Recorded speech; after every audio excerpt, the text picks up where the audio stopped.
हरे कृष्णा, राधे राधे। हम सभी साधक भागवत रत्न प्रहलाद का चरित्र श्रवण कर रहे हैं।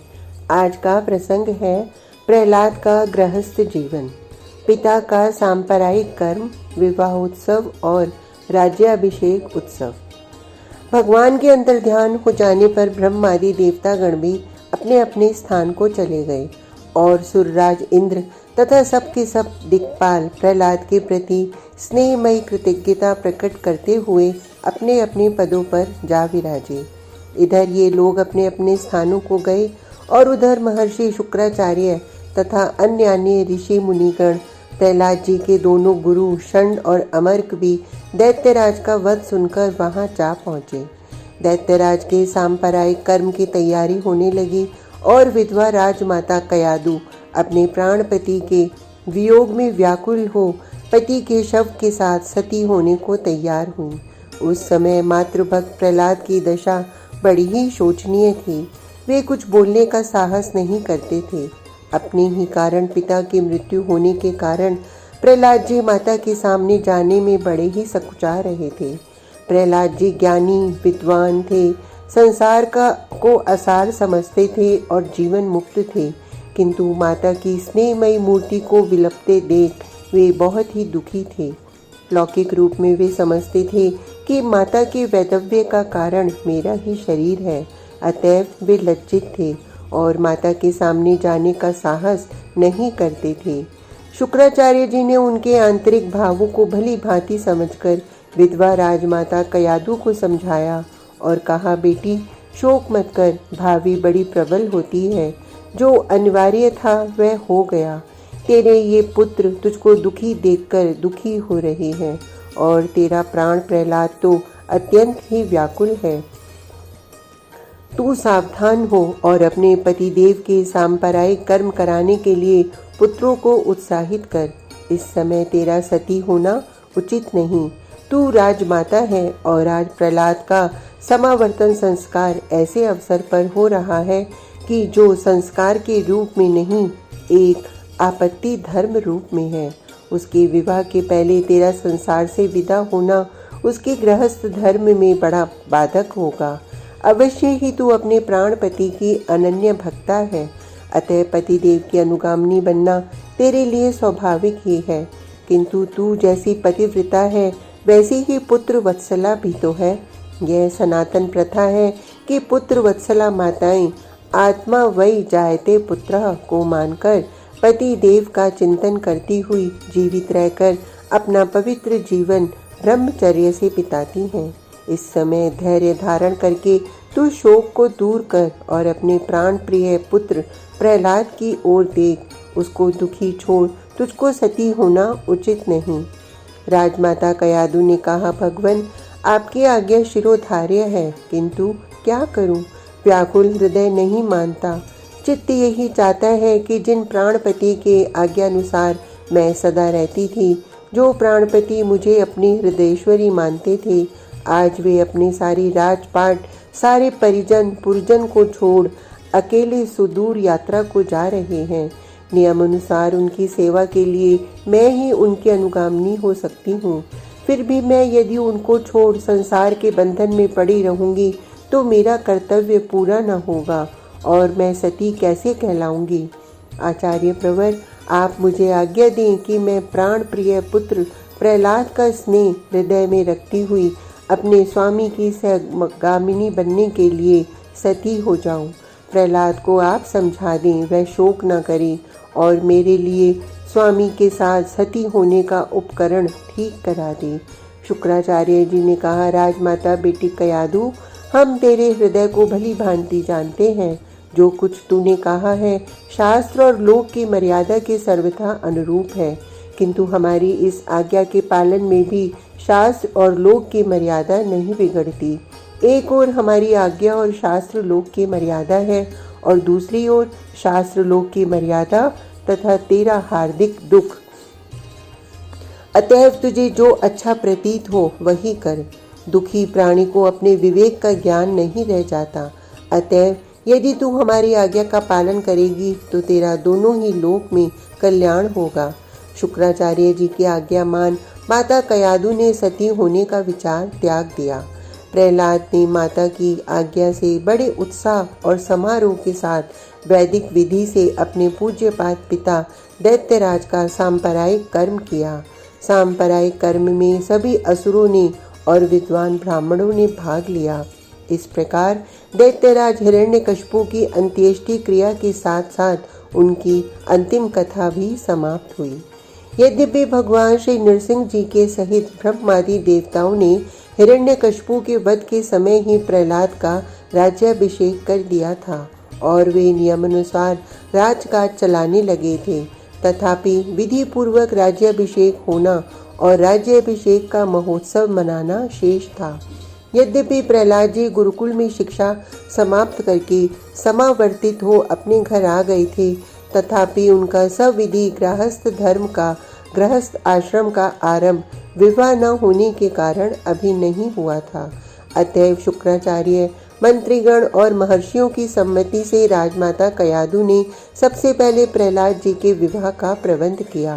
प्रहलाद के विवाह के लिए उनकी ही योग्यता की कन्या की खोज होने लगी, किंतु वैसी कन्या अन्यत्र कहीं नहीं मिली। अंत में राजमाता को पता चला कि उनके पतिदेव के बूढ़े मंत्री वज्रदंत की एकमात्र कन्या सुवर्णा बड़ी ही योग्य और सुवर्णा ही नहीं सर्वतोभाव से सुलक्षणा भी है।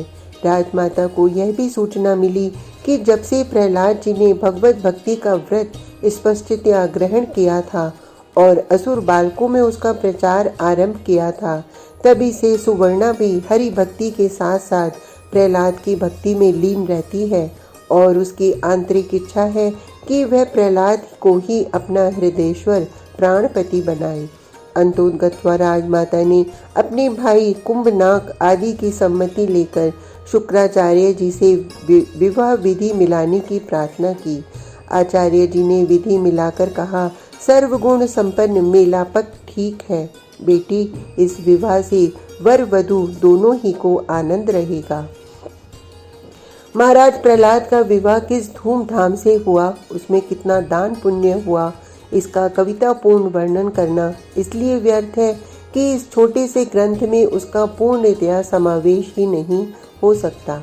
अतः नाम मात्र के वर्णन की अपेक्षा इतना ही लिख देना पर्याप्त है कि एक सम्राट के विवाह में जितना बड़ा महोत्सव हो सकता है, उतना ही महाराज प्रहलाद के विवाह उत्सव में भी हुआ और इस प्रकार उनका विवाह संस्कार सुवर्णा के साथ हो गया। दोनों ही समानशीलता के कारण प्रहलाद और सुवर्णा में दाम्पत्य प्रेम का आधिक्य होना स्वाभाविक था। अतएव राजाधिराज प्रहलाद और राजराजेश्वरी सुवर्णा अपना गृहस्थ जीवन सुख शांति पूर्वक बिताने लगे। अब प्रहलाद जी के राज्याभिषेक का विधान और उसका महोत्सव होने वाला है। इस समाचार से सारे साम्राज्य में आनंद मनाया जाने लगा। राज दरबार की ओर से बड़ी धूमधाम से तैयारियां होने लगी। राज्याभिषेक का मुहूर्त निश्चित हुआ और धीरे धीरे वह दिन आ पहुंचा। चारों ओर बाजे बजने लगे। गंधर्वों, अप्सराओं के सितार, तंबूरे और नुपुरों की ध्वनि सर्वत्र छा गई। सारे साम्राज्य में, विशेषकर दैत्य ऋषि की परम रमणीय राजधानी हिरण्यपुर में बाजो गाजो और नाच गान की धूम मच गई। सारा नगर मांगलिक वस्तुओं, मनोहर मालाओं और सुगंधित पुष्पों से सजाया गया। स्थान स्थान पर भांति भांति के सुगंधित जलों से मार्ग वैसे ही छिड़के गए जैसे वे जल से छिड़के जाते थे। जिस ओर देखो, जिस मार्ग और प्रसाद को देखो, वही सुंदर तोरणों से सुसज्जित दिखलाई पड़ता था। दैत्यराज का नगर देवराज की अमरावती की 100 गुनी शोभा से संयुक्त दिखलाई पड़ता था। ज्यों त्यों कर दिन का अवसान और रात्रि का शुभागमन हुआ। रात्रि के समय नगर में भांति भांति के प्रकाश वृक्षों की सुषमा अनुपम थी। सारा नगर जगमग कर रहा था। कल प्रातःकाल राज्याभिषेक होगा। चारों ओर यही चर्चा थी। दर्शकों की भीड़ से सारा नगर खचाखच भरा था। बड़े बड़े राजमार्गों से लेकर छोटी छोटी गलियों तक में खासी चहल पहल थी। राज्याभिषेक उत्सव में योग देने के लिए, देखने के लिए साम्राज्य के लोग तो आए ही थे, साथ ही तीनों लोग 14 भुवन के देव, दानव, गंधर्व आदि भी आए। इस महोत्सव में बड़े बड़े राजाओं महाराजाओं से लेकर तपोधन वनवासी महर्षि गण तक बड़े प्रेम और उत्कंठा के साथ राजधानी में पधारे थे। राज्याभिषेक उत्सव के पूर्व देवताओं की आराधना के लिए जो यज्ञ मंडप बनाया गया था, उसमें वैदिक विधि से देवताओं की अर्चा पूजा होते ही होते राज्याभिषेक का सुंदर सुखद मुहूर्त आ गया। ब्रह्मादि देववृंद, महर्षि शुक्राचार्य आदि विद्वान तथा ब्राह्मण वृंद की उपस्थिति में अभिषेक का कृत्य आरंभ हुआ। आरंभ में महाराज दैत्य ऋषि प्रहलाद को सपत्नीक मंगल स्नान कराया गया।